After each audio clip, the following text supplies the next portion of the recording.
Hello. I was wondering if I might trouble you for a cup of strong black coffee, and in the process engage you with an anecdote of no small amusement.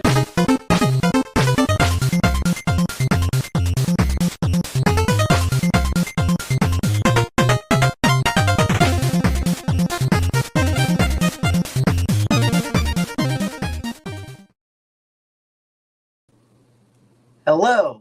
Hi there. And welcome to another episode of NerdyVerse here at Nerd Herder. Wait, we're still in the cantina, switching it to the NerdyVerse. There you go. Masters of the NerdyVerse. Ooh, Thanks. That's a shirt idea right there. Thanks. If ever there was one. Welcome to the show within a show. This is where we talk about everything not Star Wars that we love. And boy, howdy, is there a lot of stuff. There is. In fact, whenever I'm looking at the spreadsheet of our calendar and looking at all the things that we want to talk about. You love spreadsheets. There's so much where it's just like, because on there it's yellow for Star Wars, blue for everything else, blue for NerdyVerse. And there's so much blue. Oh my gosh, there's so much blue, ranging from all sorts of things. And this particular shade of blue, if you can't tell, is going to be all about Transformers. If you follow me personally on Twitter, let me finish the statement. Finish. Go ahead. If you follow me, you know that I talk a lot about Transformers. Yes. Was what I was going to say. So this type of episode should come as no surprise. It was always on the books because, well, it was been on the books a couple times. Yeah, the dates moved. But as long as I knew there was going to be another Transformers movie. Yeah. This was on the books, and that movie has finally landed, and I set out with a mission with this movie to walk with you, Boop, yes, through all that came before it, and with a new perspective. A new appreciation, I will say, because way back in the Wayback Machine, I think I said this on the last Transformers episode that we did, I didn't know bunkum about Transformers. I enjoyed listening to you talk about them, and that was about it. But then you cracked the code by showing me Transformers Prime, which is just a little chestnut of delicious action, and I love that show so very much. I mean, you got freaking the dude from Reanimator as Ratchet, which is the way to my heart every single time. Yeah, and that was a new discovery for me, even because I don't know, he has one of those voices that's very particular. Jeffrey Combs, that's it. It's very particular, but it's also impersonable, or impersonatable. Yeah. And so I just never heard it as Jeffrey Combs. I never heard it as the Reanimator. I just heard Grumpy Ratchet. Exactly. In the first episode, I was sitting there listening to this man's voice and being like, this sounds so very familiar, and I cannot place it for the life of me. And then I looked it up. The Brian Usniverse opened up in front of me, and I was like, that's where I've heard the voice. I've heard it say so many lines about dead women before, and there it is. Right. But also, Starscream in that is just fantastic twink material. But yeah, that was the first foray into Transformers that I really enjoyed. And then we watched a little bit of animated. We watched Bumblebee again. Yeah? Yeah, because you saw it with me and the family in theaters when it came out. But that was probably it for you, if I remember. Yeah, I didn't pay too much attention to it. Hello there. What's up, Brennen? Yeah, but then, Yeah, because by that point you still didn't really like it because unfairly, when we were still dating, we went to see Transformers 4: Age of Extinction. And which so boy is that a pile of movie. That started your prejudgment of, this is Transformers. And so, and I walked out of that disappointed. Well, yeah. And so, that speaks volumes. Yeah. And so having that as, oh gosh, this is Transformers, And it takes a lot to dig it back up. But Bumblebee was just a thing, because it was just like me and the fam were excited, and you were there. And like having gone to see in 2007 the Transformers movie, caring very little about Transformers. Really? Oh yeah, we went to go see that in theaters because it was just a thing to do. I didn't even get that. That's why I wanted to see Age of Extinction, is because it's just like I didn't get the chance to see any of the first three. Yeah, my family was a family moviegoers, so we went to the theater when there was nothing else to do on the weekend or Halloween, because my parents don't celebrate Halloween. Fair enough. We, like I've said before, like we went for special things. Like it was a luxury. It wasn't a commonality. I'm glad to have grown into an adult. Like when we want to go see something. Same, honestly. I'm not glad. I wasn't expecting to. Right. I'm not glad to be an adult, but it comes with adult money where we can go see movies when we want to. And so, but yeah, I. What's up? Hey, the Big juice. You had spoilers, buddy. Ooh. Spoilers. I think you're fine. Well, it's 16 years old now, so. Good God, it can drive. Yeah, the 2007 movie, the one that really did it for me. What's up, Kev? Whoa, this is just a friend fest. We've got Kev in the Yeah. chat. We've got Juice. This is a reminder for the future listeners enjoying this as a pod. Yeah, watch it live. Yeah, watch it live. Come yell at us in person. Yeah, man, we did watch it. For those of you who are uninitiated, Brightwall here is my brother Justin. Yes. And yeah, we did go see that in 2007. Oh man. But yeah, so I wanted with this one, because Transformers is special to me. I wanted with this iteration, like I'm gonna go see the movie. I'd like you to be there, and I'd like you to like it. Yeah. And so it's just like, okay. And it was, I didn't introduce you to Prime with that grand scheme in mind. It was just, I think you'll like this one. You showed me a clip of not Megatron. You showed me a clip of Starscream being a twink, and I was totally on board from then on. And then you said that this is the gayest Transformer. Yeah, it's up there. It's definitely much more queer coded, at least for Starscream. For sure. Than ever. He has a boyfriend. It's great. Beast Wars is amazing, Brennan. Wars you can rewatch it horrifying. currently on Tubi for free with ads. But all 2 seasons are there. It's great. Wayback Machine. Go back in time. Hop on Toonami, my friend. Right. It wasn't on Toonami. Unfortunately, it was happening in the era where Toonami began. True. But yeah, Transformers being special to me, it's nice to find some part of it, and because it's been going on for 40 plus years, it's like like there's so much to choose from because it's been reinvented and redone. And reissued so many times. So it was only a matter of time. I wanted to find something you liked because I like it. Yeah. And we did. And then that eventually was a gateway to, all right, watch these movies again, but with this new context. Now you know some of the characters. Now you know some of the stories. I know some of the characters, but I cannot always pick them up out of a lineup. And I offered, I wanted to do a flashcard game with you. That would have been fun. That would have been fun. You could just point at the shelf. Right. I could have done show and tell. I have so many. But yeah, and I offered my services as a deep well of Transformers lore to you. Yeah. I can look up the channel now. We've been enjoying chilling with a channel that basically just digitized old Toonami recordings. Yeah, it is very obviously like a VHS copy that has been digitized. But oh boy, is it perfect. Cereal Milk VHS on YouTube. Shout out to Cereal Milk VHS for hours, literally hours and hours of entertainment. Like it's got the ads in there. It's literally just someone recorded for as long as their VHS could. And then years later, decided to put it on the internet. Yeah, the quality is that of a super long play VHS tape. But So, your beware. your nostalgia will thank you. Um, We can do that too. that sometime. right.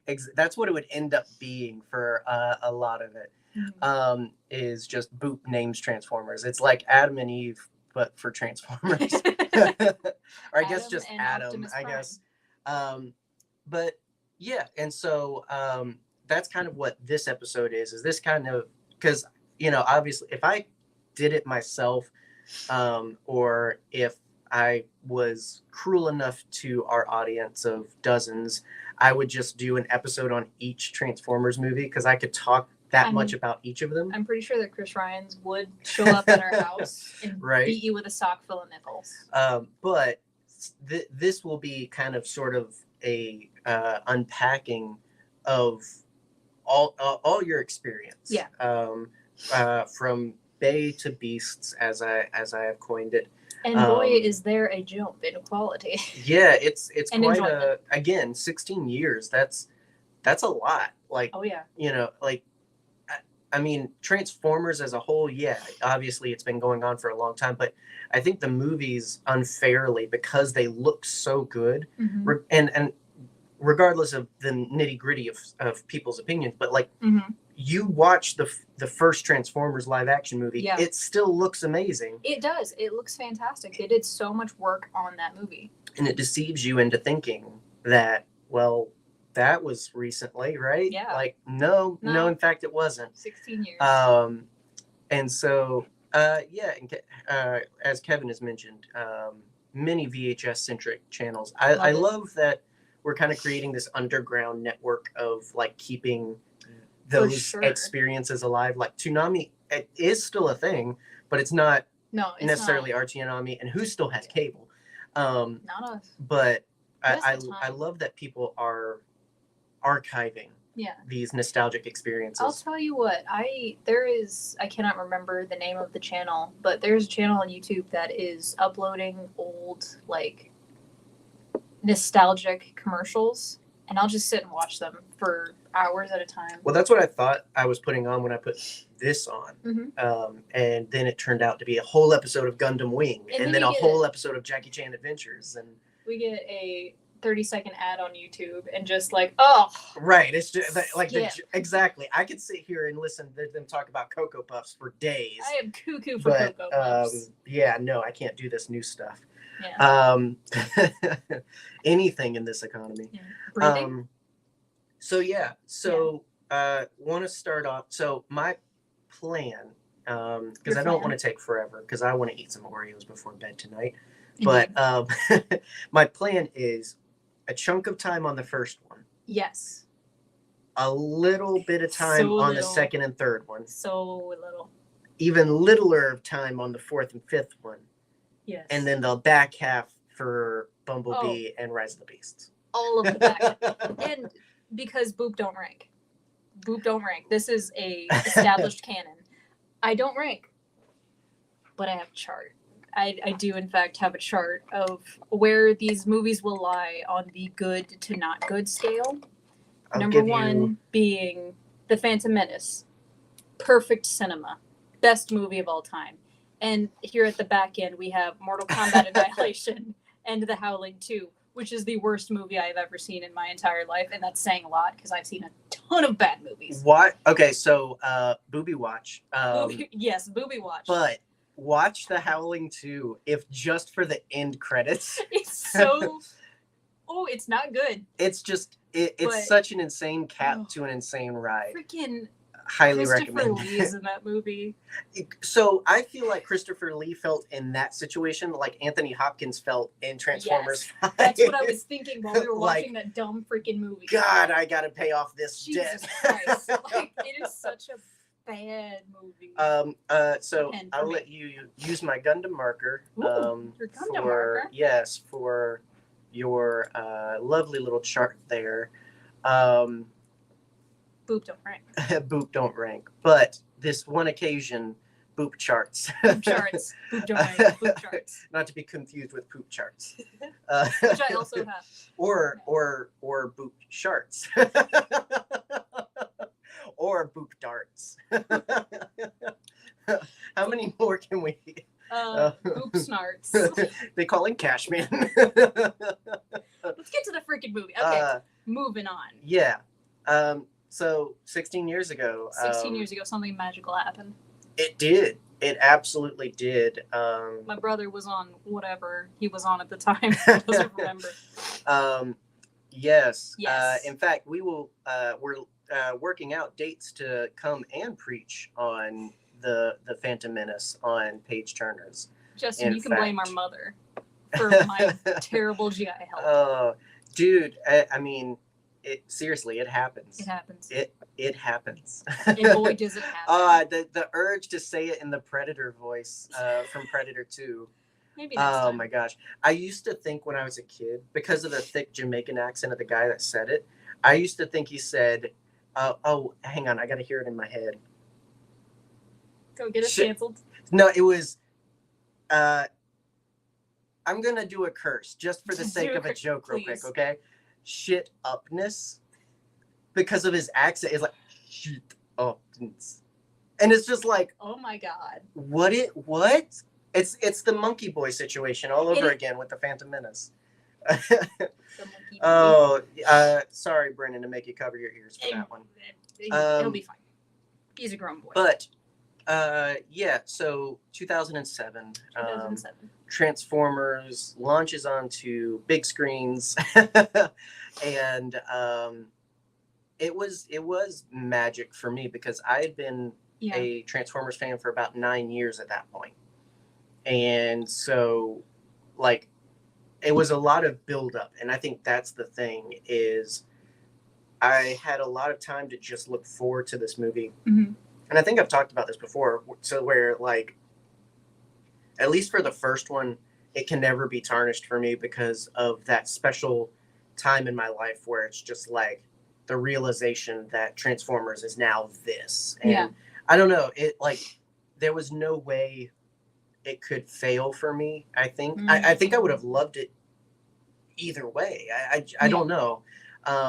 It's one of those things where it's just like it's like with Star Wars where it's just like I don't know. It's just like it's really hard to mess it up for me. I just love it so much, and I went into it with that love.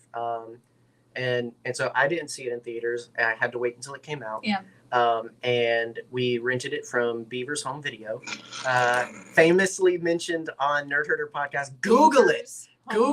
It was real. There was a curtain. It has since been replaced by an Aaron's Furniture down in Savannah, Georgia, in Garden City to be specific. But Google it. Beaver's Home Video. It was real. It existed.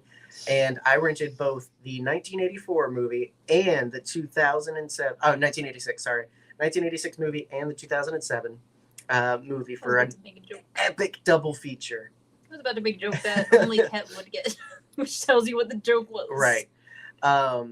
And yeah, I just remember being so freaking excited to see this. And like from the moment it opened with Optimus Prime's voice, like, you know, it just had me. It just had me. Look, rewatching it, I will admit, like, I love the sound design of this. Primus, you say? Transformers God? It is. It is. It is. That's what it is.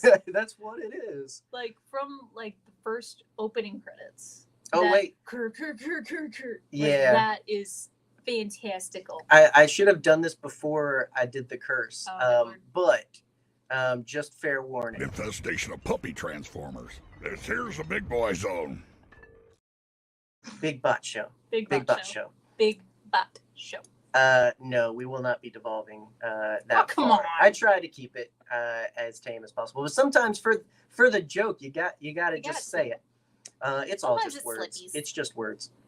Yeah, like they, you know, so that's one of the things with having a company that made Star Wars amazing in the 70s, that made Jurassic Park amazing in the 90s. Like having them work on your movie, it's going to be an auditory experience. Like everybody always focuses on the digital effects and the special effects that ILM has been able to create and Skywalker Sound has been able to do. But nobody really emphasizes that there's just as much work on the audio. It's just like, oh, it comes together and it makes this cool thing. Yes, but just listen to it sometimes, and it's amazing. Yeah. It sounds great. And from the opening on, it sets that precedent. When the DreamWorks logo comes up, it has a very different sound. When the Paramount stars glide by, it's a particular sound. Like, it's just so specific, and it brands it from the beginning of this is a different experience. It's one of those things, like, it's up there with the seismic charge for me. Like, that is such a great sound, and you have to get it so perfect, and you have to use it so sparingly sometimes. Yeah. But I'm never going to complain about hearing a seismic charge. Am I right, fellas? Well, in a movie where you're having giant robots transform, like, you've got to make it sound right, because as fun as the sound is in the original cartoon, or in any of the cartoons, because they all use pretty much the same sound. Boy, howdy do they. It's not anything special. It's specific. It's like, very specific. That is a transformer. Yeah. But how do you make that real? How do you get that same sort of, that's a transformer, from a new and realistic as possible sound? And I think a lot of the grind that they added on it made it sound even better. Because, like, in the cartoon, it sounds like a stock sound effect. Absolutely. But they adding in, like, the metal moving against each other and the gears and stuff like that, that was a great idea. That's right. Commonly thought, but he actually had a final film role, I believe, outside of that. I recently found out about that, but it was released. He died before it released, for sure. And he, but I think there was one more that released after that. But anyway, he would rather die than be known as the Transformers guy. For sure. But he did a great job. Oh my gosh, he did a fantastic job. Yeah, like if you're gonna get Orson anybody, Welles, you get Orson Welles. You get War of the Worlds. Yeah, I mean, it's like Marlon Brando, where it's just like, it sucks working with him, but when you're done, it's a pretty great product, Like, I don't know. I mean, you paid the guys in booze and cocaine and just send them on their way. Now that because I got him right here. Another movie that I was far too young to watch, but did anyway because Justin showed it to me. The Godfather. There you go. Yep, you've never seen The Godfather. I have not. I still have not. It's fine. But yeah, I just and I do think too that this movie, the first one, starts right. It does. It starts very well. Mom's not here. You're fine. It sets up the plot, with Optimus's narration. And pretty quickly drops the first Transformer on us in this really tense way, this constant buildup of is it bad? What's it going to be? What's it going to do? Kind of situation with Blackout. Yeah. What were you going to say? I'm just thinking about the Bobby B scene again. Oh, yeah. Well, and that, I mean, I can't find a lot to criticize about the 2007 movie. Like, I get a lot of Transformers movie criticisms. Yeah. I do. I love them anyway. For sure. And you know what? My attitude about them has changed drastically over the years, having rewatched them so much, because it's one of your favorite movies. And my main foibles is with Michael Bay, not with the movie. Yeah, that's fair. Well, and also I think that it's been like misremembered, where like small chunks of things he's done or bits in the movies are like more than they are or bigger than they are, and it's just like not as much explosions. It's a little more fleeting than a lot of people like. This is the nerd herder soapbox of like, give it a rewatch. It might not be exactly what you remember. Hopping up on the soap horse. At least the first one. I mean, the worst thing in the first one for me is definitely the angles they take with Megan Fox. Boy, howdy. Okay, I know I pointed this out before, and I will keep pointing it out until the day that I die. The human main characters, the two teenagers, are meant to be 16 years old. 17. In the movie. 16, 17? No, but he says that he's a sophomore, doesn't he? Or junior? He's a junior, so 16. Maybe you're right. Yeah. Either way, minors. 16 or 17. 16 Yeah, or either 17, way, they're still minors. Yeah. Really, really gross. The year doesn't make a difference. How, like, sexualized Megan Fox's character is. Yeah. It's so gross, even if she wasn't a minor. Yeah. Like, that is so gross. I mean, it's definitely one of those things where it's like, if it was an adult, at least there's that. Mm-hmm. But it's clearly intended to be a minor. And then in later movies, you get that weird, really weird Romeo and Juliet law thing. What is up with Michael Bay? So, Brennen found the thing because now you're in trivia mode. But yes, so there was a movie that mode, my friend. Produced before but released after. So that's, I guess it depends on what you know. But yes, one of two of his final movies. Yes. And the one he was more disappointed in. Much like Hugo Weaving, sadly. It makes me so sad. Hugo Weaving, like, I get it. Because they put a lot of filters over his speaking voice.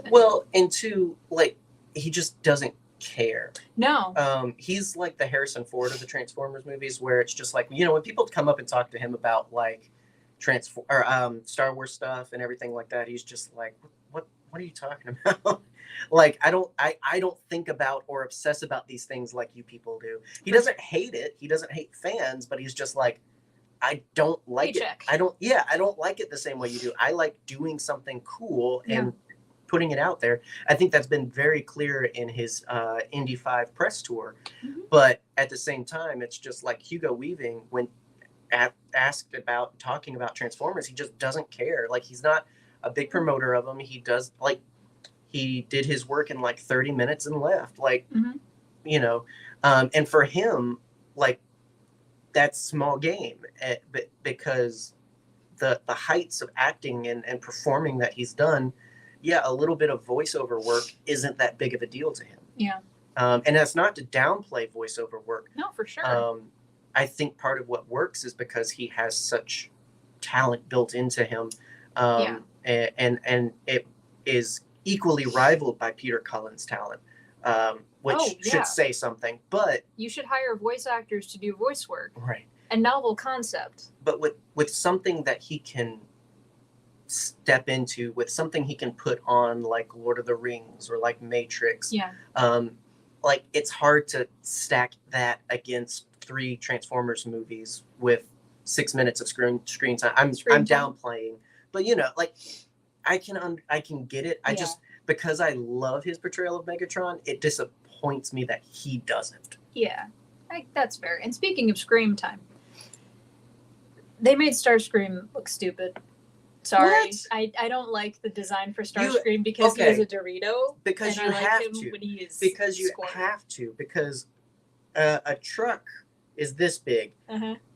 An F-22 Raptor is this big. Like, it has to go somewhere. I could very easily walk over and get my favorite Starscream off the shelf, which is Prime Starscream. It has to go somewhere. But even still, like, that's an F-16 that he's modeled after. It would be the same problem. Yeah. Like, F-22s are bigger. But he's got hips. Yes, he does. But yeah, like, it's got to go somewhere. Like, that's the thing with the designing that ILM did. And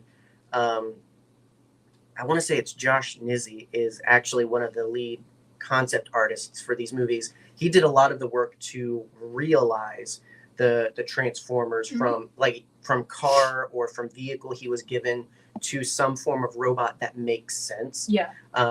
Because, like, you can make things disappear in a cartoon and you can make it like right, like, and it's just like, okay, that's what he looks like now. It's a car now. But when you're putting this in the real world, your brain isn't going to be fooled that easily. And the parts and the way they move have to in some way make sense. And that's part of the thing with these movies that's so, like, technically impressive is the models that they created for the digital characters. Yeah. So it's a 2-layered thing for me that I love, in that just advanced digital effects eons ahead, all because of some toy franchise. Again, like the amount of moving parts in a thing. So ILM model makers would actually individualize all of those parts because they need to move. And so if you saw each part highlighted, Optimus Prime would look like a rainbow because there's just so many parts, right? Love that. Gay pride. And those parts all are told and mapped to a certain point to turn into the truck. Mm-hmm. And you do that for a cast of 11 Transformers. Yeah. Like, that's a lot of technical work in models on screen. Yeah, for sure. Never mind that they're doing this on film that was shot without anything. So, like, you know, we joke all the time about the tennis ball situation with Star Wars. Like, okay, Yoda was a tennis ball. At least there was something.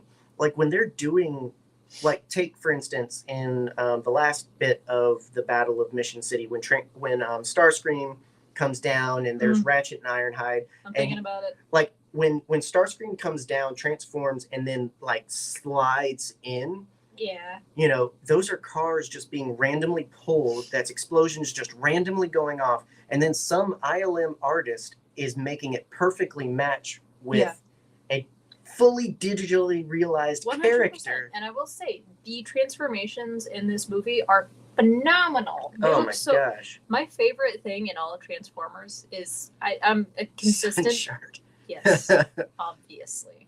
Is when Starscream jump up, transform into plane, and go. That is my favorite thing. I love that so much. And like a Winnipeg. That's cute. Like Winnie. I love that. That's cute. Oh. But yeah, like seeing that realized on screen and seeing it make sense. Well, and that's the Looks thing. great. Like that, and that's the magic of like the intricate design work they did. Like, because if you same example, if you look at 2002 Yoda, right? There's very few parts to that model. There's the head, the hands, there's the inner body, pants, feet, and their cloak. Mm-hmm. Like, that's not a lot of parts, but each part is individually moved and molded, flips. Right?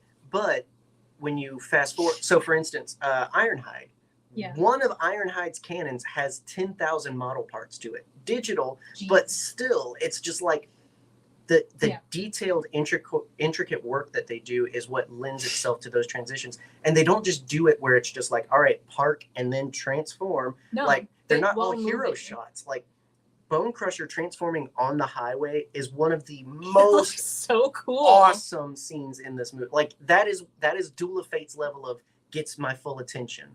And it lasts like 30 seconds, but it's so cool. It is cute. It is.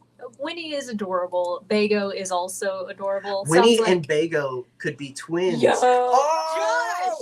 Josh is Bago. There you go. We did it for you. You're welcome, brother.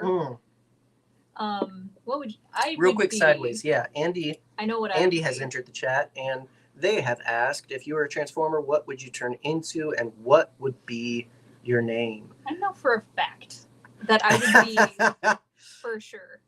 Oh man, that'd be cute. Like one of them fancy Nespressos, or just like a coffee, like a Mr. Coffee. I don't know. I would be a Maximal first of all, and I would turn into a giant person-sized raccoon with crabby hands, and I would be the scout that goes into the Decepticon or Predacon camps and steals their energon and comes back.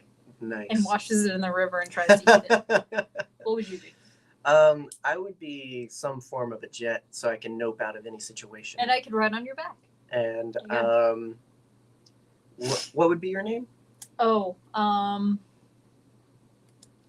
that's a good question. Mitz. Mitz? Oh, yes. That's amazing. Let's see. The Exeter or Exitor, something like that. Just something, just like Exitor. Like, or either that or Nopes. Literally, my only intent is to get away. You're the getaway car for stealing a right. John. Yeah, I would be a car though, because I like driving. Could you imagine? I'm just imagining in the G1 art style, just rolling up beside a car, looking over, window rolls down, there is a human-sized raccoon driving the car. Right. Mouth full of inner John. It'd be amazing. It would be amazing. Get an artist on that for us, somebody. Yeah, so obviously a lot of my appreciation comes from the technical side. For sure, because you're a nerd. Yeah, like I love it, and I love how they do it. Mm-hmm. Star Wars is very much the same way. We're all fascinated. We love those behind the scenes things Disney Plus is doing. It's just like we eat it up when it's just like, oh, this thing and how it's made. Like, there's no greater formula. But even in the stories and all of that, like, I just think that so much in this first one, like I said it on Twitter, talking to somebody else. But like, this was very passionately and thoughtfully and creatively made because it was so new. I feel like a lot of intent and pressure to get it right because it was new. I think where it trips up with the movies is where they try to escalate on that. Yeah. Where it's just like, all right, we've got to outdo ourselves. You don't though. Like they sacrificed all of the plot in the movie for more. Just more. Yeah, I mean, it's definitely like just grabbing at, because again, it's just like no one knew what would happen. Everybody hoped this expensive movie, which really wasn't as expensive as many movies made later. But what? What? Oh, your face just like turned for a second. No, it's just my face. I'm looking at you. But yeah, it's just like, oh dang it, that took me off track. What was I saying? I don't know. I don't know. Well, it wasn't made for a lot of movie, but it made good. Boy, howdy. It made good. It made good. I don't know. They didn't know what would happen with it. Yes, is what I'm saying. So it's just like there's this risk that makes you work harder to get it right. Yeah. Once you get it right and you didn't expect or intend to, then it's a desperate grab at, okay, what did they like? Did they like the jokes? No. Oh, did they like the action? Oh, no.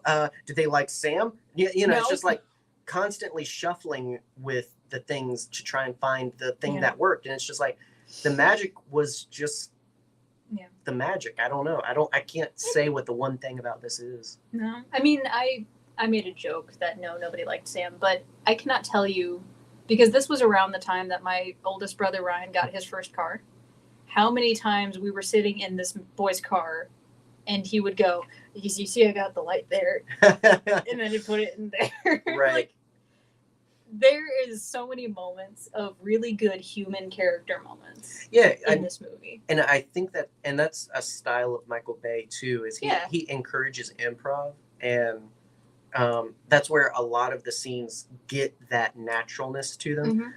Like I do love that whole car scene with Sam and Michaela, and I love it too, partly because it shows Megan Fox as an actress, because she does very well. She has so many that she's a good actress. Right, she has so many great moments, and the car being one of them. The kind of like awkward small talk and act, like I don't know. There's just things that work there, and it's sad, and that's why compound that with the over sexualization. That's why it sucks so much. Is because she could have just been a character. Yeah, like you don't need that. No, she's funny. Like she's have you funny. Seen Jennifer's Body? Right. Nah, at that point nobody had.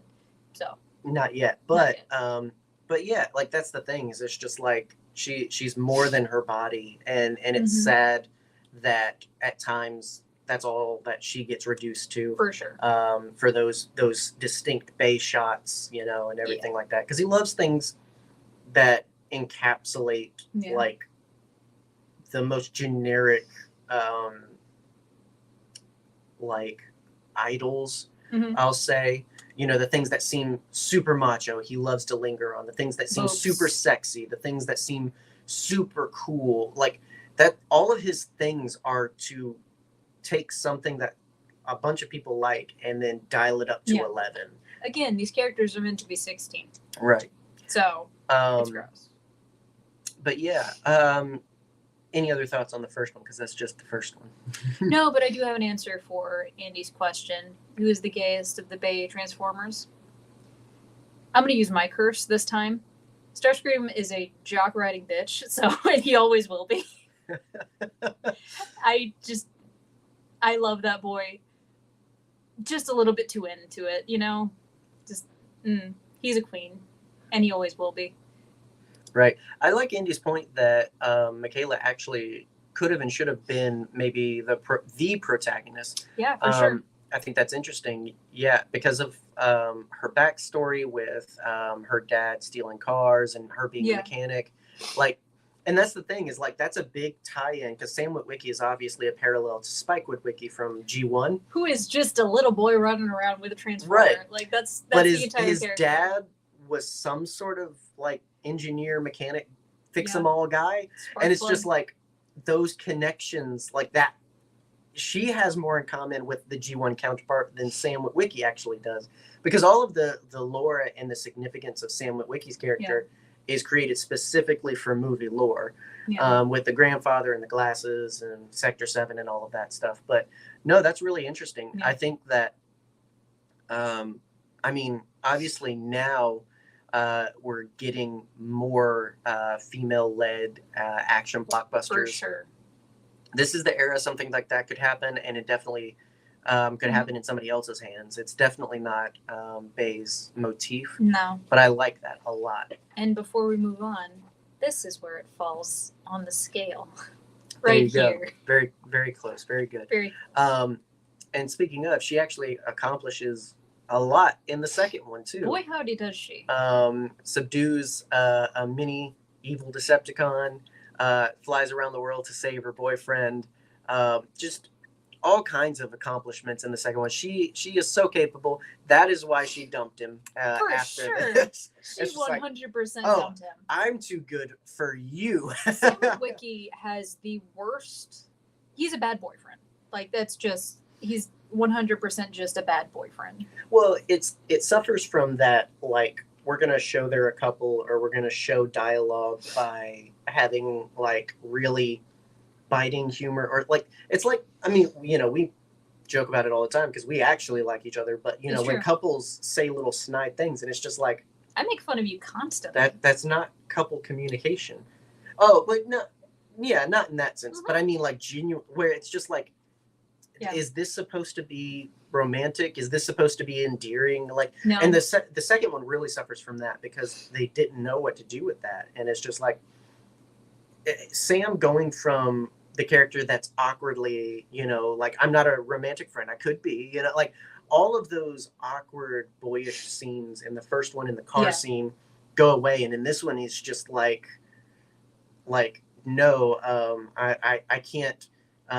I can't settle because then you might leave me, or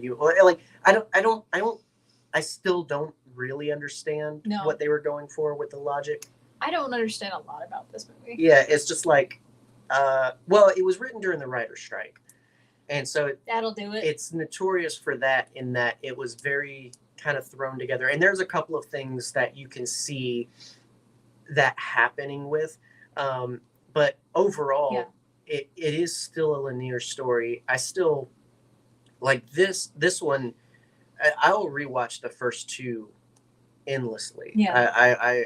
I love them so much, and there's so much in this one that still gets a lot right. But you start to see the makings of we don't really know if this is going to land, or if everybody's going to like this, but we're going to do it anyway, kind of things. Yeah. You can tell they thought, the mystery puzzle thing was the big lure. Let's put Rainn Wilson in this movie. Let's do another big mystery where they gotta solve the riddle and all this other stuff. Yeah, no. and then they're like, okay, well, maybe the action was the big thing. And so they dial it up and have more military and Transformer scenes. They have the big epic battle with Optimus in the forest. The highlight of this movie. For sure. That was the best dang part. Like, I don't know if it was because Optimus in the first one gets a great scene fighting Bone Crusher. He has a couple of good scenes fighting Megatron, but the final battle is very like off screen until Megatron is shot by a bunch of missiles. And so I feel like this was like, okay, here's how far we can go with an awesome and butt kicking Optimus Prime. Yeah, no. And taking on 3 Decepticons at once. Yeah. I realized how many events from this movie I get mixed up with events from the third movie because I can't always remember which is which. Okay. It was like the Constructicon scene. Yeah. Oh my god, that is incredible. Yep. Like that is the best scene in the movie, in my opinion. It's beautiful. It's a lot of people's favorite like live action example of a Transformer. For sure. Because and because it's so big, intricate, and all of that. Like, I really like it. A lot of people, it's that very stereotypical. Like the Decepticons take on a very animalistic kind of design. Yeah, very similar. Yeah, well, just in the sense, like, you'll see a lot of them with the sort of digited legs. A lot of, like, more beast-like faces. They don't speak a lot. It's just, like, that's the clear example of, like, if they're standing upright, they're probably an Autobot. If they're hunched and growly, they're probably a Decepticon. Well, like, and that's another, like, little thing that I have with the Bay movies is that you can tell which is which for the Autobots. I have so much trouble telling the Decepticons apart because they're all like browns and grays and military vehicles.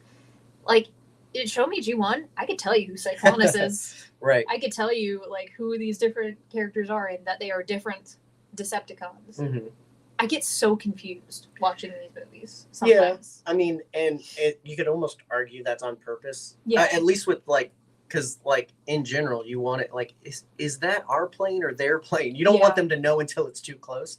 But yeah, when your main example of vehicles are browns, greens, and grays, like it does start to kind of blend together a little bit. And it doesn't help that in there every now and then are just random Decepticon drone like minions and everything like that. But I will say, like, having now experienced more of Transformers, I'm able to see and pick out like who is who a little bit easier.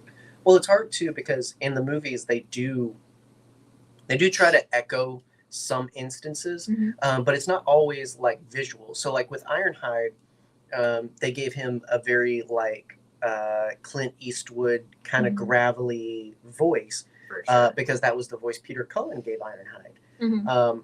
Is he red? Is he a van? No, but he sounds like Ironhide. Brennen, same. What with Brennen? Yes. Or with Brennen, with Brennen. Jennifer's body. Yeah. That was an awakening for a lot of people. Amanda Seyfried too. Leonard Nimoy is in the third one, as well as Alan Tudyk in the third one as well. Yeah. Anthony Hopkins is in the fifth one. Money. He has he has well, so much money. Leonard Nimoy was a family favorite because Michael Bay is married to Leonard Nimoy's daughter. Yes, he is. And so that was the easiest one to get. Alan Tudyk, I mean, the dude has played a chicken. Okay, right. Like, he's such a fan of being in movies that you could like wave a ham sandwich in front of him and he'll be in your movie. Exactly, he's amazing. Anthony Hopkins, like we said, he had to pay off some debt. We're not there yet. Not all of so like the Constructicons, they're not going to be neon green because it turns out most construction equipment isn't neon green. It tends to be forest green or yellow. And because they went with such big stuff, like a lot of people don't like think about it, but like construction vehicles big. Yeah. They're bigger than your car. And so all of these are very big boys, which means you're going to get a lot of colors, but not necessarily those distinct purple and greens. Mhm. And so, like, the only green Constructicon is Overhaul. Yeah. You know, and so it's one of those things where it's just like, and especially because, like, in the writer's room, the naming of Bay formers is very, like, see what sticks kind of thing. You can tell with many, like, they care. They're very selective, and they design them particularly like Jazz. Jazz looks like Jazz. I don't care what anybody says. He looks like Jazz. Mhm. But then there's others where it's just like, well, with Bone Crusher, right? Bone Crusher isn't even a Constructicon in this. No. He's definitely not neon green. So it's just like, okay, I guess that's Bone Crusher just because. And so it's just like, what works, what sounds cool. Like Brawl was originally Devastator in the first one. In fact, and they have the money to do like a special edition and change one thing about this movie, which is one subtitle that's wrong, and yet they refuse to this day. But when Brawl rolls out of the tank farm, he says Devastator is rolling, because that was his working name up until they released the toy. And Hasbro wins in that argument. Hasbro wins. Right? So it's just like, It's a slag. yeah, it's just you're right. Yeah. Right. So, yeah. Yeah. Yeah. So I understand it. It, like, loving the movie, characters and design, like, it's its own thing. It's absolutely its own thing. It's like people that like Deep Space Nine really love Deep Space Nine. They don't necessarily like every Star Trek though. That's fine. But it's like that with the movies. There's a Star Trek for everybody. There are Transformers fans that only like the movies. There's Transformers fans that like everything but the movies. And then there's the small group that likes both.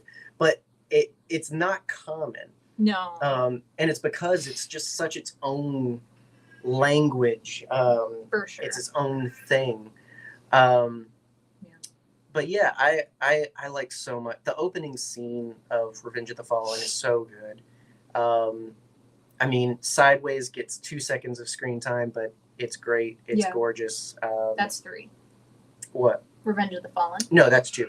That's 2. Yeah, that's right. The pyramids are aliens thing. Yeah, which is where you hated. I immediately hate. Okay, so just because it was made by indigenous people does not mean that it's aliens. Just because you can't figure it out how something works doesn't mean it's aliens. They were not in contact with aliens / gods. Like, it's just human ingenuity. I am broadly in favor of the human race. That's one of my many, many downfalls. Listen, man, it's not aliens. Sorry. So you could still argue it's not alien. You can still argue that it's not aliens, because when the original Decepticons built the Star Harvester on Earth, it predated the pyramids. Hello. So human ingenuity could have been like, I bet I could build that. You know, and did, like, and then they did, yeah, like, it doesn't necessarily have to be, because the Fallen was AFK at this point, away from keyboard for the uninitiated. Boy howdy, that was a millennial thing to say. Right. But you know, Andy, that's a good question. I don't know, but I think he just showed up being Alan Tudyk personally. I love Dutch so much in that movie. He's a good. But yeah, so it could be a little bit of. It's not like in the third one where there's definitively no other way to put it than aliens, but it does mingle alien human history, which is the overall point. And so it doesn't have to be that they worship Transformers, like that one AVP movie. It could just be that was Incan people, not Egyptian people, though. Yeah. Well, no, it was the super race. Oh yeah. Which I subscribe to the theory that at one point it was a little less divisive in things, and so it's just like, you know, Mayans, Incans, everything came from somewhere. So this idea of just like, this shares examples with multiple cultures, almost as if at one point humans got along. I know. I love that theory because it gives me hope. Pangea. Right. Pangea, baby. Pangea is Unicron. So yeah, That's gonna happen someday. to acknowledge the biggest criticism of the second one. What? What are you gonna say? What first? are you gonna? What do you think I'm gonna say? I know what I say, but What? I don't know what you're gonna say. What? It's the Transformers speaking in Ebonics is one of my many gripes for this movie. Yeah, the twins. So Mudflap and Skids. Yes. Rub a lot of people the wrong way. As they should. Yeah. They're very stereotypical, and it's not handled in a very nice way. Yeah, like the only thing that like I hold on to. Mm-hmm. So they're played by Tom Kenny and Reno Wilson. Yes. Tom Kenny, I don't have to explain. Reno Wilson is a great voice actor as well. He played Frenzy in the first movie, actually. Really? He plays Brains in the third movie. He's just a common creature voice actor.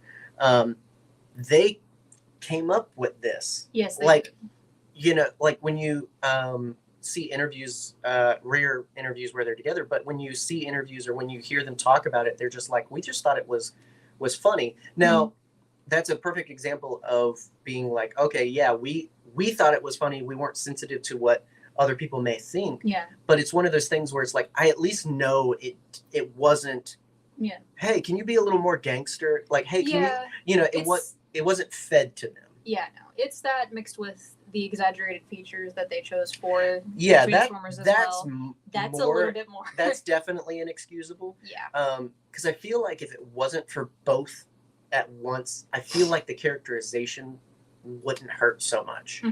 And because it's definitely this isn't just their character, this is a caricature. Yeah. At that point, and it doesn't help that the comics basically, like, their explanation for it was they were like tortured. Like they didn't always look and talk and act that way, but they were captured by That's not good.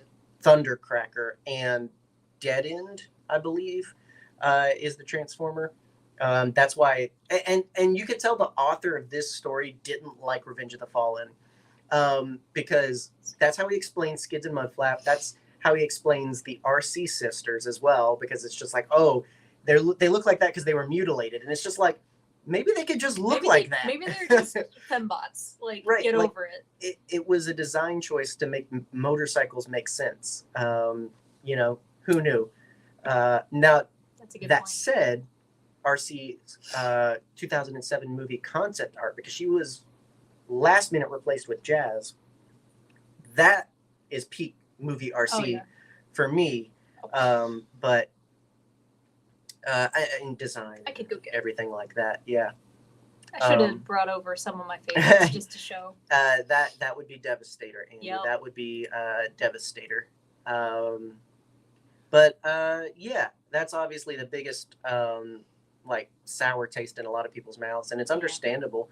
I think there's times where they're very funny. I love when they're the ice cream truck in the beginning. I like that. I like when they're fighting Devastator. It's the moments where you can tell that the live action was happening. They were filming a scene, and then last minute, it was just a lot of riffing and figuring out what you were going to do with these characters. For sure. And that's why I think it doesn't work, is it's just like, it's very disconnected. Unlike other moments where Transformers interact, where it feels like, no, they're not there, but something is happening. Yeah. They feel so pasted on. Yeah. In the grand scheme of things. And again, that was that grab at, maybe they thought the humor was the thing, and it wasn't. It ended up losing a lot of people. The only humor that you need is the parents. Oh, and yeah. That's it. All the time. They are so amazing. They are. And again, that's where that improv comes in handy, because it's just a lot of, spitballing and magic happens. For sure. And so, yeah, but overall, I really love it. I love the lore that it introduced. The IDW comics did amazing things with it, with the prequel comic series, Alliance and Defiance. Highly recommend reading those. They're very cheap on Comixology. If you want to understand the Transformers movie lore, you have to read the comics. I mean, you do. you absolutely but those have to. especially, if you want to understand the whole Allspark Megatron thing from the first one, if you want to understand who the Fallen is and all this other stuff. Because they don't explain nothing. You're just thrown into it.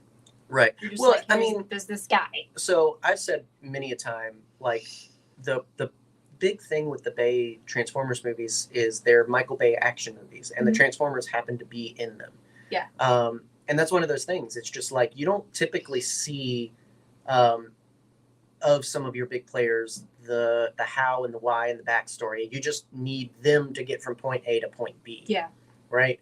But with Transformers, there is nothing but backstory. Like it doesn't work without it. Yeah. And so that's a big pitfall to these movies is they don't linger on the Transformers enough in these early iterations. No. And so it's almost like they weren't confident they could sell themselves, or that they could be the center of attention. And then after this point, they're just making shit up, just completely. Fairly. I mean, the third one I've come around to a lot. I remember really being excited for it. I remember watching the first trailer during the Super Bowl way back when. The Super Bowl, and I was really excited because there was a lot of promise. And I mean, obviously, this was touting to be, trilogies were just the unspoken completion back in the day. Like if it was a trilogy, that's all you needed, A, B, and C. And so this was the third one. This was the wrap up. This was the one that was going to end happily and perfectly and all that. And a lot happened in the real world that definitely influenced this movie. For sure. And obviously also, Michael Bay is a taskmaster in the sense that if you give him something, he'll do it, but you won't always get his interest in it. Like the first one, it's like, oh, a challenge. Like this is new. This is interesting. Yeah, absolutely. The second one, I think, left a bad taste in his mouth because of the writer's strike, because of the work to get it done. And so by the time he comes around this one, it's just like, it's very exasperated. Yeah, it's very tired. Yeah. And so it tries. I've come to like, for the most part, the attempt. There was an attempt made. Leonard Nimoy was in it. And just a fantastic delivery. Sentinel Prime is amazing. I in the theater, because we went to see this in the theater. Lucky. We just went to see movies. That's it. That's what we did as a family. I didn't say that. But no, my family loves me very much. You're that amazing. Was a joke. I remember me and Dad freaking out in the theater when he says the line, "The needs of the many outweigh the needs of the few," or the one. Well, and but you always do that. I do, because it's part of the line. But that's the point. Exactly. No. The point is that he left off the part that makes that matter. Yeah. His mindset is stuck on the needs of the many outweigh the needs of the few. Yes. Meaning that he is making the right choice for the many at the expense of the few. Optimus is the counter. Optimus is the one to the one because Sentinel Prime is the one. I was raised by a God-fearing nerd, so I have to finish that line when it's said. I can't help it. Okay. Which fun fact for you, Andy? Before it was settled that this was going to be Sentinel Prime, it was going to be Ultra Magnus. Ultra Magnus, Big Daddy. I kind of prefer that they kept it, or they switched it to Sentinel Prime, because Sentinel Prime is historically a douche canoe. And so this just fits, rather than tarnishing the good name of Ultra B Magnus. Ultra B Magnus is full name. Ultra Brian Magnus. It is a Star Trek line. And my favorite Star Trek line. And not a shoehorned in line either. No, it makes complete sense. It is absolutely necessary, and it's almost underlying it if you didn't get it already. Yeah. Why this clearly deified figure of the Autobot lore would shake hands with Megatron, you know, who would go in with the bad guys. But I mean, it's the same reason that if you read the comics, you find out that Megatron fell for is, you know, the greater good kind of mentality. Yeah. The idea of, you know, what's a few lives and a few people and a few galaxies if you and yours survive, you know? It's this selfish nature that's very antithetical to Optimus and what he represents and what he believes he was taught, in that freedom is everyone's right. Yeah, and until all are one. Yeah, and, you know, it's a lesson that in the latest movie Optimus learns, where it's just like, you know, if saving us and ours puts others at expense, then it's not worth it. It's a lesson You know? that he's learned so many times at this point. You would think, but I mean, you know, it's easy to get single-minded. For sure. And so, you know, in this one, the way to escalate it is to kind of flip the table, which was the big intent. Is this is the one that sets up the Transformers are bad thing. And so it's the one where, because Sentinel betrays them and all this other stuff, basically humans get very anti-Transformer in this and following. Yeah. Kind of understandable. Fair. Like, stuff happens. They destroyed a couple cities. Yeah, lots of people died. And so, but I mean, it's an interesting unfolding because of having the familiar characters, like we haven't talked about, but like, you know, Major Lennox's character. You have Epps. Played by Kirkland Brand Timothy Olyphant. Yeah, right. You know, Josh Duhamel. You have Tyrese Gibson as Epps. Fantastic. You know, a good pairing and good leading men. Yeah. You know, good guys for you to kind of cheer behind. Yeah. And so. And John Turturro, who I just. Right. So being on this He's up there journey, with the tooch. you feel this sort of like uneasiness with all, you feel for the Autobots. For sure. That As you they're should. caught up in this ploy to basically tarnish their name so that humans turn on them and unwittingly hand themselves over to the Decepticons. You know, and I do enjoy a well done humans working with the Decepticons story like this one. Yeah. You know, you got McSteamy Hottie, Dreamy Man. Yes. Patrick Dempsey. That's his name. Who McSteamy Hottie, has Dreamy Man. apparently been working, well, his dad has been working with the Transformers since 1969. He's a simp. Yes. Because it turns out the moon landing was real, but it was aliens. They got Buzz Aldrin in this movie. It was all in an attempt to basically get a look at a Transformer ship that crashed on the moon. And hence why it's called Dark of the Moon. I guess they couldn't say Dark Side of the Moon. No, because it's copywritten. Apparently. So Dark of the Moon. I hate the title, but It's bad. It's a bad title. I like the overall plot. It's fine. I mean, it's a G1 episode on steroids, basically, where Megatron did the exact same thing, just without Sentinel Prime. Exactly. But the twisty twist of Sentinel Prime is just so good. Leonard Nimoy as a Transformer. He hasn't done that in like 30 years at this point, because he was the original Galvatron. Yes, he was. And then Frank Welker quickly took back the role for the show. I guess Leonard Nimoy didn't have a good time either. It's like Judd Nelson wasn't Hot Rod in the show, unfortunately. No, but he's French now. Yeah. So whatever. I guess. They could have got Judd Nelson back. I wish they would have. Animated did. Stupid French. We just watched this movie, so it is fresh in my mind. I hate the accent, but I cannot get rid of it. I'm just gonna quietly hold this up for a second. Yeah. So where do we stand? So we've got down here, got T1, T2, little further down T3. Even further down is T4, Age of Extinction. And then way past the Mortal Kombat Worse than Annihilation. Annihilation. Worse Nice. than Annihilation, but better than the Howling 3. That's a fair statement. Buzz did not punch anybody. No, because and I think how you get Buzz Aldrin in your movies is just confirm that the moon landing was real. For sure. That's all he cares about, because that otherwise he'll punch you. Yeah, so Age of Extinction is actually one too that I've come around to on some elements.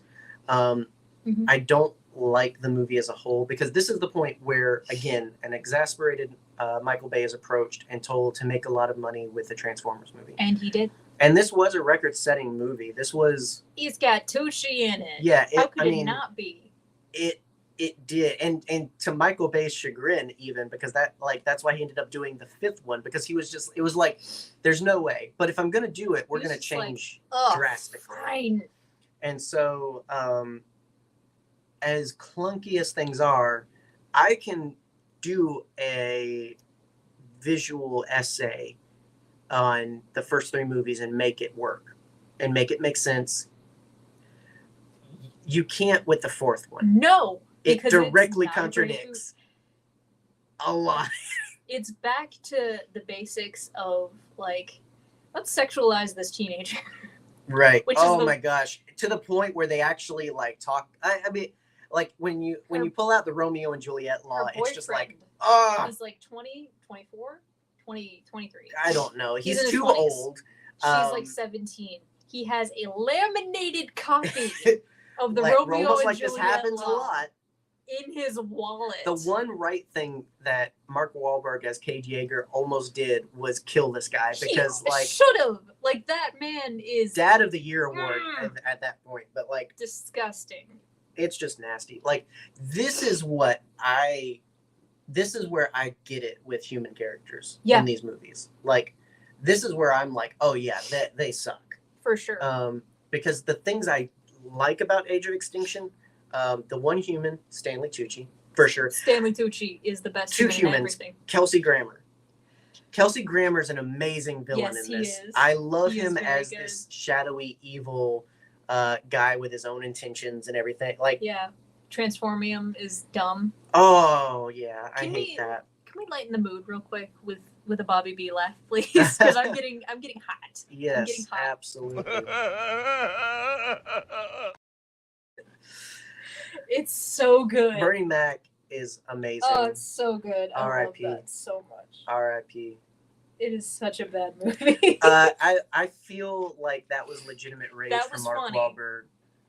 Not just a beer bottle, a freaking Bud Light. Right. A warm Bud Light in the middle of the A city. nasty warm Could you Bud Light imagine? that he quickly throws away and spits out. Because it's a Bud Light. Like, that's why I'm like, that was legit rage, because it's just like, you got to do this brand deal, Mark. You got to do it. We got to see you. We got to see. It's just, oh my gosh. And he's just like, this ain't beer. Yeah, I love Lockdown. Lockdown is cool. The villain transformer, the only villain transformer I get a little Lockdown right in there. this. Huh? Don't I? The little red one that I have. No, that's Sideswipe, baby. That's right. Yeah. No, I was gonna say, like, I don't own a Lockdown. I want to. I'll get you a Lockdown. If you find one, call 1-800-JDUB, because I'd love to I don't add. think that's enough letters. Well, you know, that's why No, it wait. works. It's 4. So yes, it is. Well, not for 1-800. It's 3 then 4.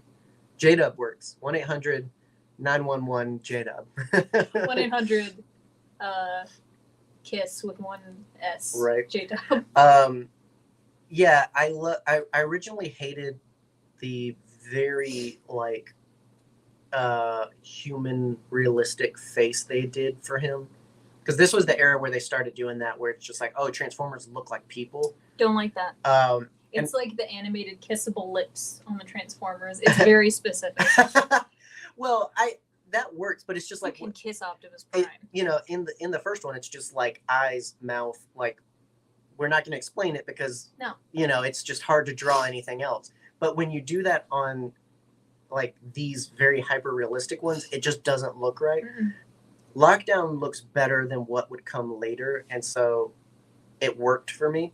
Yeah. I don't know. I think he's great. He's a Lamborghini Venator, absolutely sexy as H vehicle. I just like, and it eats up the screen whenever it's on there, and it's very brief. She ate. But whenever it's on screen, like it is a music video commercial. Like 3 guys just bought a Lamborghini because of that scene. Like I just love it. And he killed TJ Miller, so it's like points. Good for you. Why don't we all just kill TJ Miller? Oh my gosh, he's an annoying. Like all the humans are annoying, but you know. And at first, I didn't like the whole Optimus thing with this one. This is the first time I'm really like, oh, I get it. People like this is why people don't like Optimus Prime. He's just so aggressive.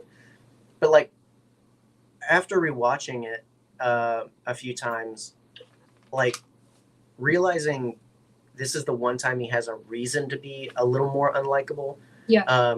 You know, like finding out that your comrades were killed by your former human comrades and all this other, like this is actually a pretty complex character journey for Optimus. Like they don't do enough with it, but like even the premise of it is really interesting to me. The idea of, in a lot of people's minds, this incorruptible leader actually like losing some faith and going a little dark is interesting. Again, it goes nowhere, but it's interesting. And then all of the progress is undone by the next movie. Oh yeah, like, well, and that's the thing is, it's just like at this point he gave up trying to characterize Optimus because he gave up on everything. In The Last Night, he's absent for 80% of the movie, 90%, I would argue. 95. Like it's just ridiculous. Yeah. In fact, he only his truck only appears in one scene For like 5 seconds.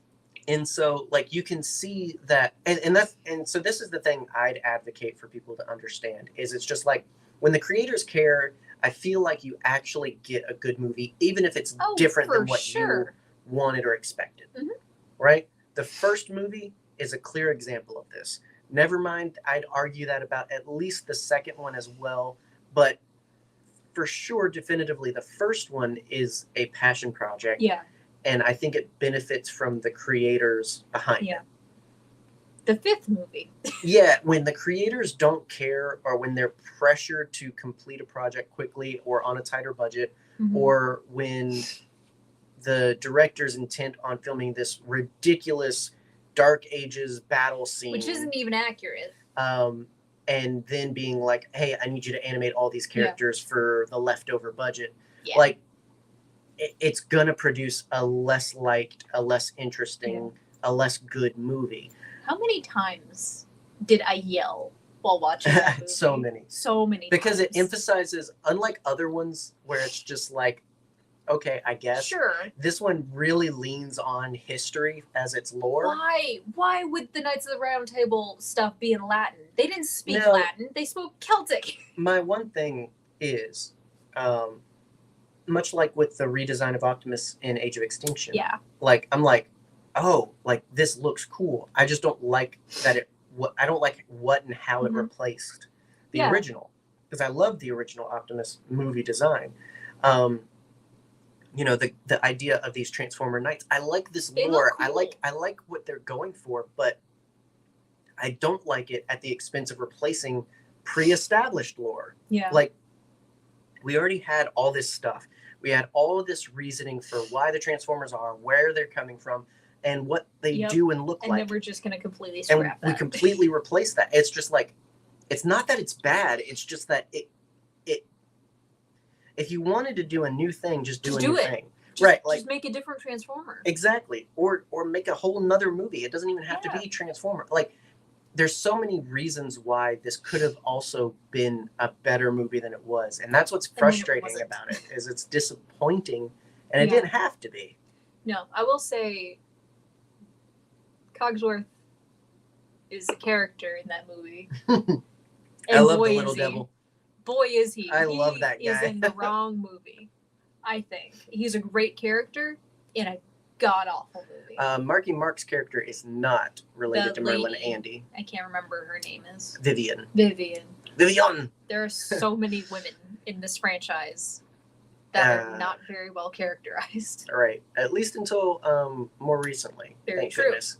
Talk And about so the good ones. yeah, like 4 and 5 definitely are this downward curve. Even if you look That's at why financial They're successes, down here.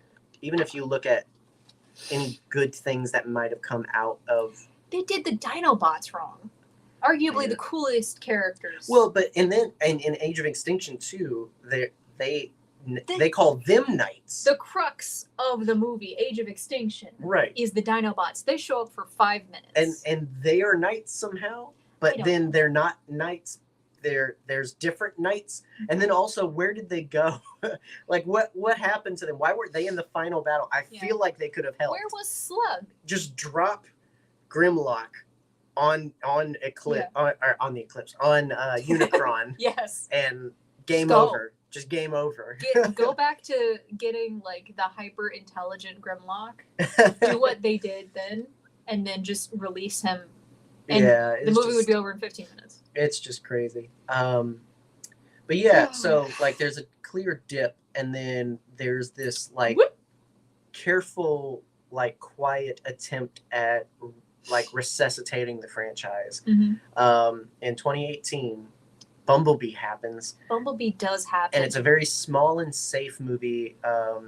And I'm so glad that it did get a follow-up because, yeah, when you go back and watch it, it's like a blip on the radar. Like, it's a very soft movie. It's, I mean, completely different than anything that came before it. And that's why I love it. But it's so good. It's so good. Like, if I could show the thing again, because I have updated it while we're talking. Yeah. Down here, it's closer to TPM.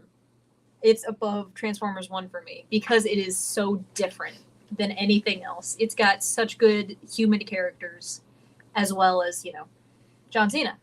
Love John Cena. Oh my gosh, Big I love fan. that man. I love his It's big John rectangular Cena. head. He is so rectangular. It's amazing. He is a And what for the runs away stacking from and him. whatnot.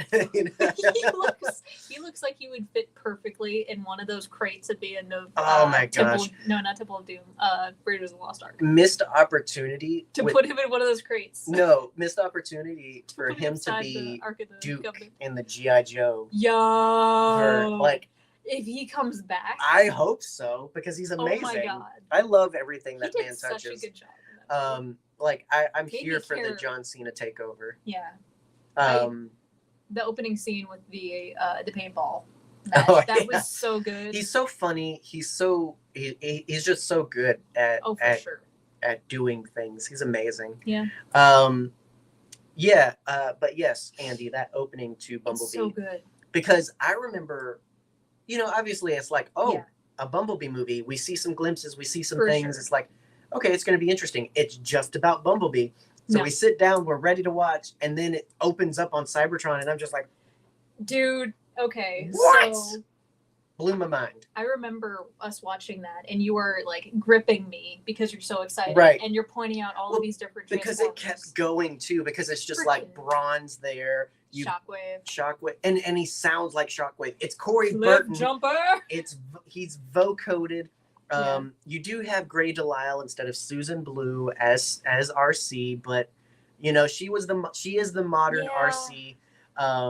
But yeah, you have Ironhide, Ratchet. You have the Seekers, many of them, but So Starscream is in the background. Yeah. You have Oscar Singleton Jr. They are as Soundwave. Color coded. Oh my gosh, They yeah. look the moment where Soundwave turns, it looks so good. It does. And that's the thing is it's just like, do I love satellite Soundwave? For sure. Absolutely. It looks cool. And in his ways, he looks like Soundwave. But again, it's through this translation. Yeah, it's in what he's doing, not necessarily what it This is absolute. This is Soundwave. This is how Primus intended him to look. The way that Primus intended. And did you blow out the candle? No, I did not. The fan did. Oh, okay. I thought you were going to assume. blame it on Annabelle. again. Annabelle might have. I don't know. But yeah, I it just kept going and going. It was so good. The epic entrance of Optimus as well, hearkening to the original '86 movie. Like so much. a opening of a movie that was crafted with so much love and so much intention. Well, and that's the so thing good. is it's just like it's a micro dose of what you expect the whole movie to be, and it's not that the rest of it's low quality or any, but It's you can tell good. from that moment this was made by passionate people. Oh, this was for made sure. by fans, much like the moments where in the first movie, man, like when Jazz like spot for spot transforms the same way that he does in G1 by jumping and kind of like frog leaping into his mode when he transforms and like wraps himself around Brawl as he's transforming to reference Cup jumping on Blitzwing.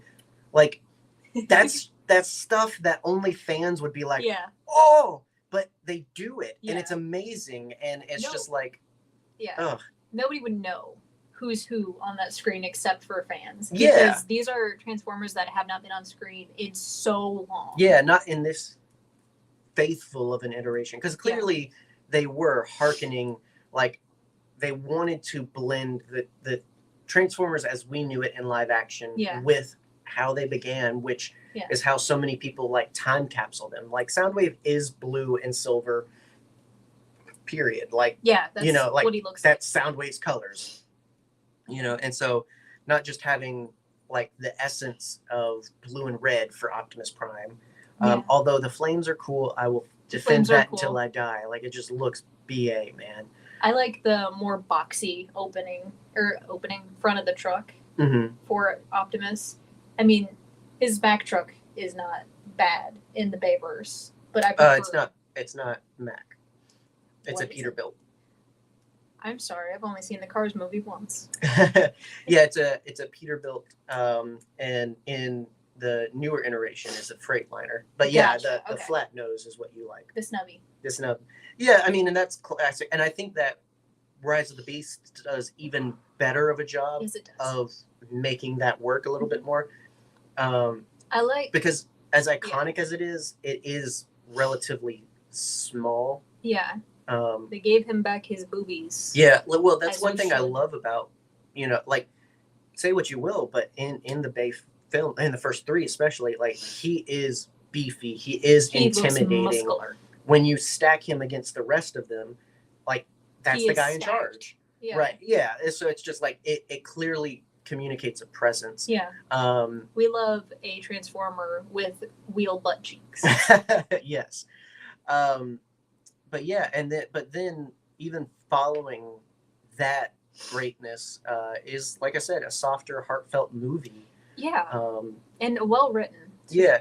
What's funny is somebody was like, I remember they were like, this is the second Volkswagen Beetle movie to make me cry, and the first one's Herbie. And it's just like, girl, same. Wow. Like, I didn't think about it. But I loved that movie. Yeah, it's just like, yeah, like it's a nice reprieve from like it has the action, it has the humor, but the moment where she's fighting with her mom about talking about her dad is so heartfelt that it made me cry in the theater. Well, in the scenes where she's explaining it to Bumblebee and everything, and when you realize she's acting alone and communicating all of those feelings. Yeah, she's talking to a car. And never mind that this is happening in 2018 for us. But like, yeah, it's just like, wow, this is way more like emotional of a Transformers movie than I expected. Like, this is what a human-led Transformers movie should be, because for sure, no matter what you say, it is still human-led. But the characters are so much more identifiable and enjoyable, for sure. Everything from Charlie as the main lead to John Cena as the heel. There a little bit. Yeah. Thank you. Look at you. I love it too, because I like the boardroom scene cracks me up when they're trying to convince, the military leadership to comply with the Decepticons. He's like, they're literally called Decepticons. Like, does that not raise any red flags for you? Like, I love it. He's just so funny, and he loves it too. He was, for sure. I loved the promotional circuit that he was a part of for this, because he had so much fun. Was that are you sure about that era where he's just like popping out of signs and stuff? Or was that later for Peacemaker? I don't know. I don't know what you're talking about. I just remember so many GIFs and clips of John Cena being silly, and I don't remember where they're from, because I've just seen the gifs and clips. He's amazing. He is. And then I do have to shout out, because nobody ever talks about the Decepticons in this movie. Oh, they're pretty. But Shatter and Dropkick, Yeah. yes, that's their names. Shatter is the red one, played by Angela Bassett. Like, all hail. oh my God. They knew Practice herself. They knew what they were doing. Like, it was just like, I mean, because obviously with a name like Shatter and Dropkick, those aren't your typical Transformer names, though, although Dropkick kind of is. But yeah, like, they're very secondary. Yeah. And they have to be, because they're going to fight Bumblebee. Bumblebee For sure. can't beat Megatron. He can't beat these major players, although apparently he can beat Blitzwing with a single missile. I'm sorry, but whatever. That's one of those things that pull me out in this otherwise perfect movie. Is I'm just like, yeah, I needed a little more. I needed, if ever there was a time for the military to be the ones that kill the Decepticons, I think that was it, because Bumblebee just took a tumble down the mountain. There's no way. Like, I don't know. It's fine. It's fine. But yeah, like, they've got to be generic minions. Yeah, but they are both funny and just absolutely just like BA. And mostly because of Angela Bassett. For sure. She can't help it. It works. I love it too, because even in the Bad Critters movie, she was amazing. Yeah. She rules everything she does. And I love that she calls the human friend pal. Like, I'm like, I don't know if she's like messing with him or if she thinks that's his name. You know, because it's that C-3PO thing of, yes, Sir Luke. You know, it's like, oh, dumb robots. But anyway, so thank God that worked and was successful, because now we get number one on the list. Many years later now. But yes, 5 years after the fact, we finally get the sequel, Rise of the Beasts. And much like I didn't know what to expect, I just wanted to love Transformers again when I stepped into Bumblebee.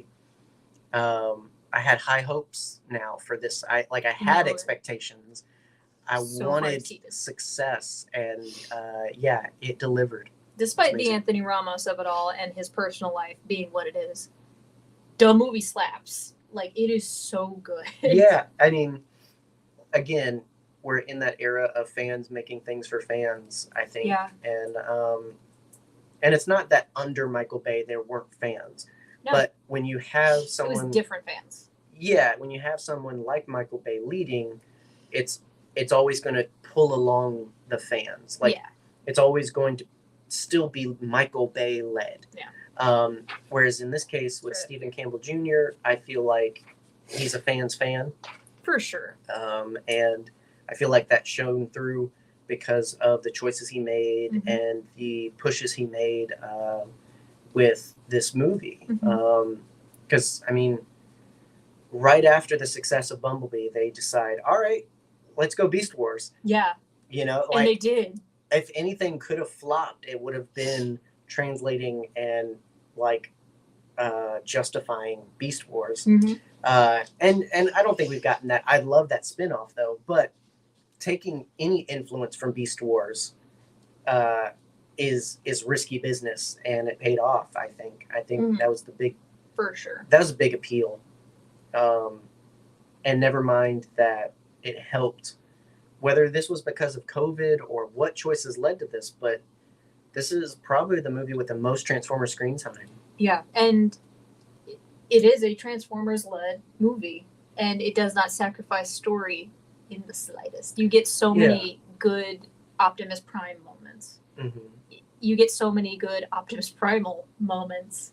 Just like the moment where he's talking to, what's her name? Remind me. Bird. Oh, Air Razor. Air Razor. Where he's just like, this is the guy I'm named after?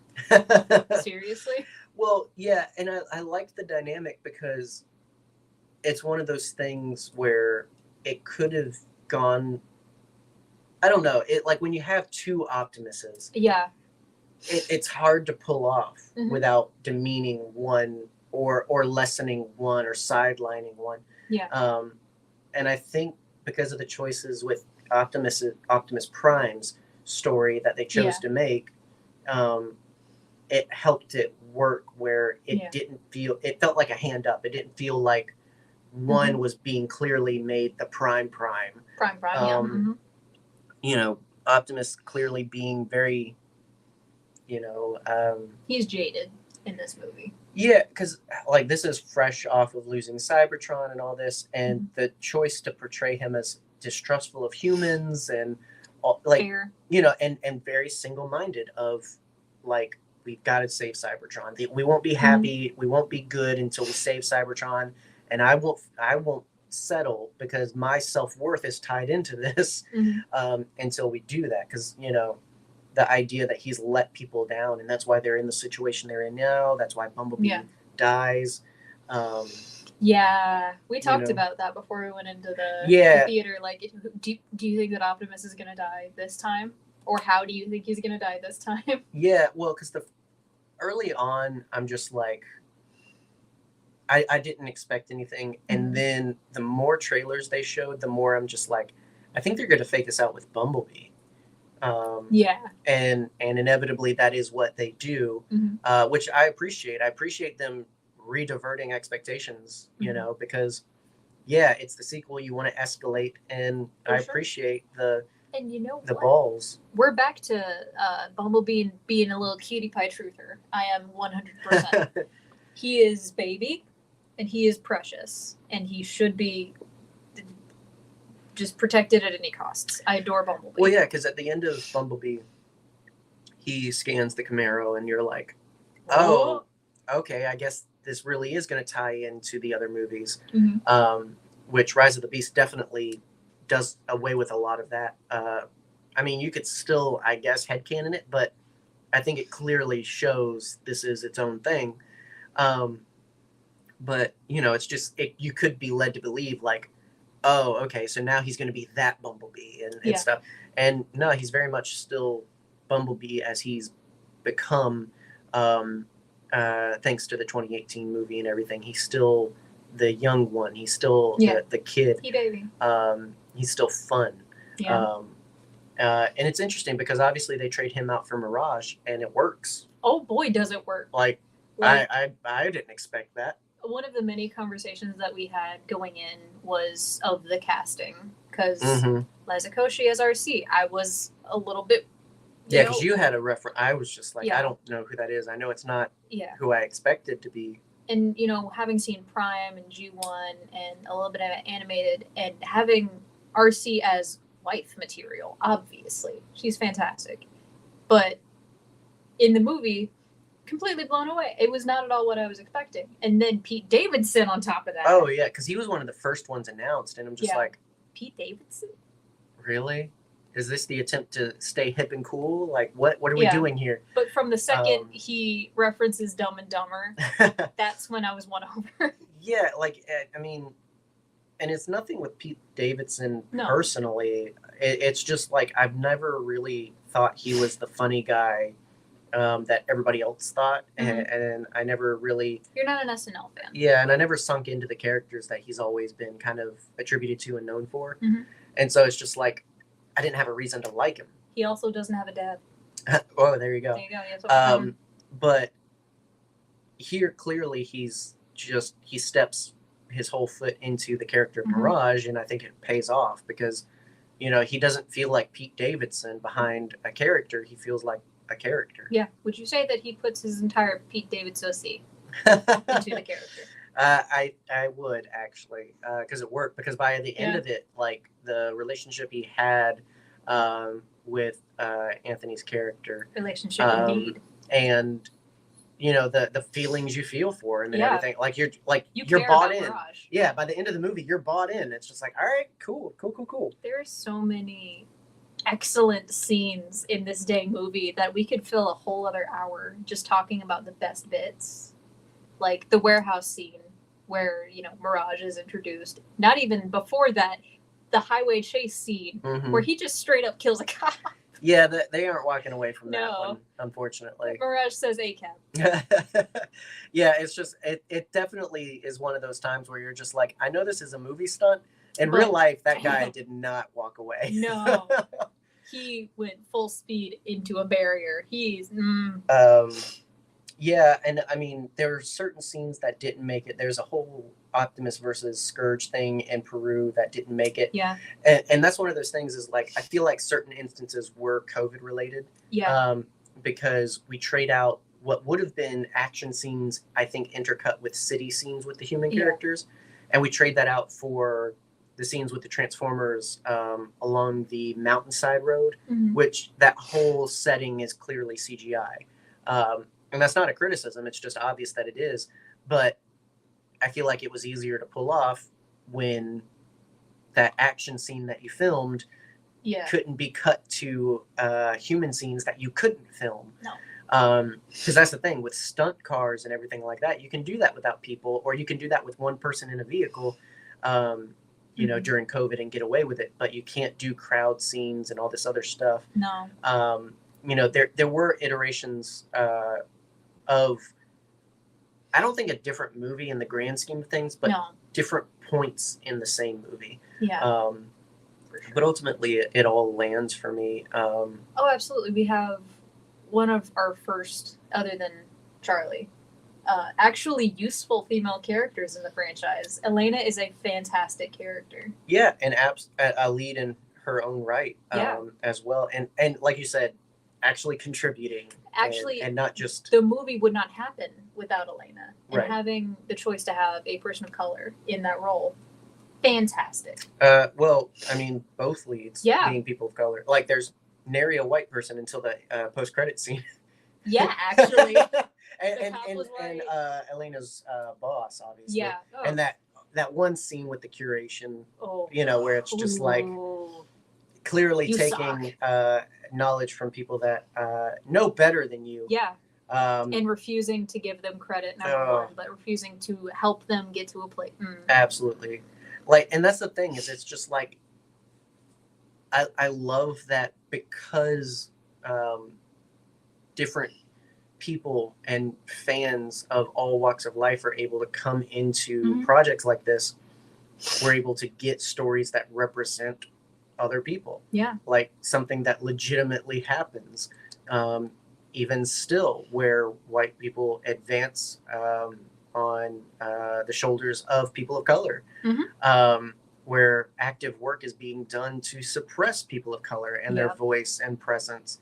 Not even just that, like the scene at the hospital too, where like that was heartbreaking. Yeah, well, in the prejudgment too, just like, you know, you're not trying, you're not, you don't want to pay off your little brother's hospital bills, you know, like you can't, you know, right? But this assumption that because of who he is, that's somehow purposeful, like, you know. But these are things that happen and people think, and it's great to get those voices heard through this media, because hopefully it makes people think.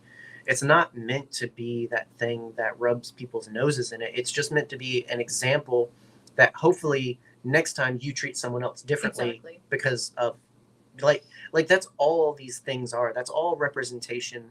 Well, I won't say that's all representation is, but that's a big point of it, is it's just to make you think twice before you do prejudge, or before you do say those jokes, or before whatever. Like, maybe just think of people as people regardless of their differences, but do recognize that their differences make them uniquely them. Like, you know, it's not things we would get in a Michael Bay movie. No, we would not. And also, we get a female-led character without a sexualizing shot. Yes. Like she is shown to be vulnerable. She is shown to be, you know, intelligent, a great character. I will say, I do almost wish she did. Yeah. Only because it's just like, I don't know. I feel like there's this underlying unfairness in that, oh, the white girl gets a sexual, oh, look at this white beauty, but you don't get a shot for a person of color like that. Yeah. Like, I know that's not, because ultimately the intent is demeaning. Yeah. But I do hate that.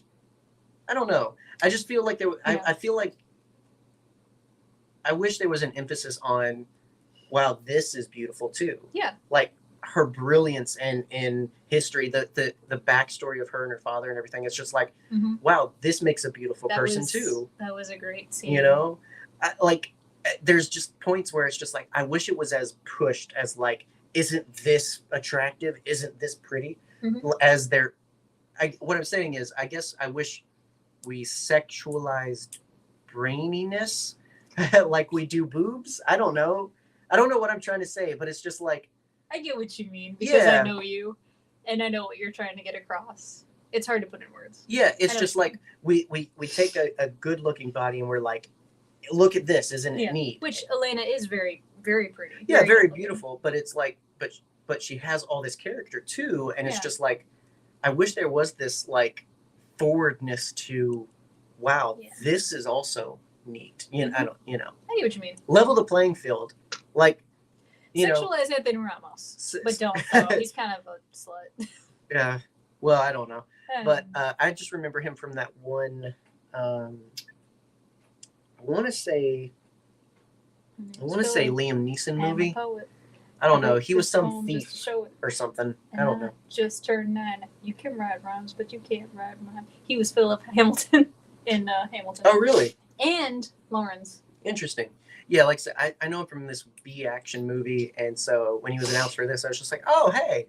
And like I said, I want to say Liam Neeson was in it, but I could be wrong. I don't know. I watch a lot of Liam Neeson movies. You do. Yeah, he's his a cool family. guy. He needs to put like a leash on his family. What, Liam Neeson? Yeah. Why? Because like they keep getting taken. Oh. They just keep getting like kidnapped. I thought his actual family was in danger. No, I don't know nothing about his actual family. Oh my goodness. Yeah. So I think it's safe to say, and I'm very happy that you like Transformers. Dude, the way that I recommend this movie to people is I tell them about the scene with Bumblebee coming out of the plane to Mama Said Knock You Out, and how our entire theater erupted in screams when that happened, because it is such a good needle drop. The music in this too. It was it was perfectly curated to my tastes. Yeah. Personally.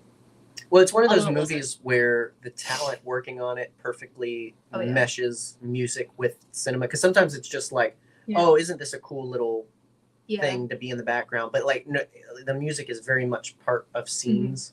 The only thing it was missing was a Beastie Boys song, because Hello Nasty came out that year. I don't know. We have to watch it again. I feel like we're gonna. Right. I feel like there had to be a Beastie Boys reference somewhere in there. But yeah, I'm glad. I'm glad you have found your way into enjoying Transformers. I'm collecting Transformers now, for Pete's sake. That's the ultimate sign of love. I got a bunch of wheelies. Yep. I don't know why. Because he regularly comes with Dinobots. It's true. I do love my Dinobots. I got one coming soon. Yes, you do. Very excited. And so, yeah, it's hopefully, like I said, we encourage it often, and definitely when it comes to these Transformers movies, encourage giving second chances. Maybe not to everything and all of them, but definitely looking back with perspective on some of the more passionately made endeavors of Transformers films. I can definitely wholeheartedly recommend the 2007 movie Bumblebee and Rise of the Beasts. Confidently. And if it piques your interest enough, then I can recommend Revenge of the Fallen with added literature, because it's necessary. Do you have alcohol or other substances on you? Watch 5. Right. Maybe try and follow along. I couldn't, and I was stone sober. Right. Even for a turn your brain off and enjoy it movie, God, that's bad. I did not. But yeah, like I think that Transformers has become something because of some of its worst examples, and because of some of its less intentfully made examples. It's completely misremembered, and I think if you go back to some of it, you'll find that some of it's better than it's been given credit for. And like, again, do your part to kind of find the threads of where things came from and whatnot, because all all of it kind of gets a little bit more special when you realize the reasons for some choices or the intent behind some choices and everything like that. Make it an experience. You know, some movies, that's what it is. It's not just watching it that does it, but it's putting your whole self into it. And that's when you're just like, oh, okay, this is my thing now. Yeah. You know? So yeah, I think it's worth it. I've always, again, I can't put the finger on what the one thing is and why, but I've always loved Transformers, and I still do. And I'm warming up. I'm really glad that, Rise of the Beast happened, because I feel like it's because Star Wars has been so forefront for so long. It's easy, and that will always be the biggest thing I love. But it's overpowered a lot of other things for so long because so much Star Wars has been happening. And so it's nice to have something else I really enjoy happening again as well. For sure. The hype for a Transformers movie was very real. And now I'm hyped for another one. Can we talk for 2 seconds about the big reveal that everybody was freaking out about on Twitter and then came out of freaking nowhere? Right. I still don't know how that's going to pay off. I have no clue. I'm game for a new G.I. Joe movie. For sure. The other ones were fine. I need some convincing on a G.I. Joe Transformers crossover. I don't know, because I think it could work. I mean, it's been done in comics, but I don't know. They'd have to work really hard. Yeah. And hot take, I actually enjoy all 3 G.I. Joe movies. That is a hot take. Yeah, I mean, they're not That's that bad. The statement. Yeah, I mean, in terms of like egregious choices, they made a lot more safe choices than Transformers did, in my personal opinion. Like, it's more faithful than Transformers at times is with its original counterpart. So, I mean, like if you're gonna be like, oh, it's hashtag not my G.I. Joe. Like, it's more G.I. Joe than Transformers is Transformers sometimes. But okay, weird hill to die on. But yeah, so we will be back next week. We're returning to Star Wars, Speak of the Devil, and going to be doing one of our little character spotlights on one of my favorite characters, Qui-Gon Jinn. What will we talk about? Right. Honestly. This has been one long time coming, and we haven't forgotten about our character spotlight on Dooku. That was happening. One of the episodes we had to cancel way back, but it's definitely still in the cards. But for now, we're going to stay on the light side with Qui-Gon Jinn and enjoy some conversation on that. So feel free to binge The Phantom Menace until then and return here. Convincing, obviously. Right. I'm hoping we can do it next week. We also have a pretty big event that we will be a part of next Sunday as well. And so it all depends on how multiple appearances on shows can play out.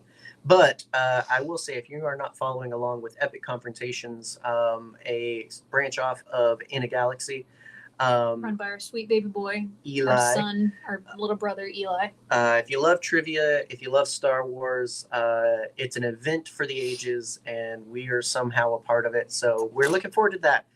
If all goes well, we'll do that and talk about Qui-Gon Jinn. If not, we'll be pushing things back a little bit. But it depends on how you place in hyperspace. Right. Oh yeah. I mean, I don't have high expectations. I don't know why I was invited to this thing. I have high expectations of you. Well, thank you. I was there the whole time. You answered every single question right on the bomb test thing. That's true, but I think he was taking it easy for Jared. Don't hop on this.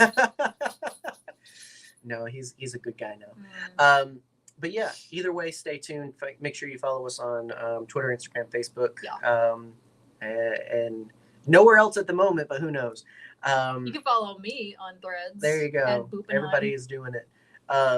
Yeah, thanks to our patrons. Slowly but surely, with every new dollar we get, we will eventually replace our iPad with a MacBook. Someday. But for the time being, we're going to keep coming to you like this, on a budget. Directed by Michael Bay. Explosion. Right. But yeah, thank you to them who continue to support our work, even when it's as crude as this. We appreciate you and appreciate everybody that hopped in live and everybody that's listening after the fact. You have plenty of better things to do, but you chose us. So thank you. And until next time, till all are one. Wait a minute. You know, this is, excuse me, a damn fine cup of coffee.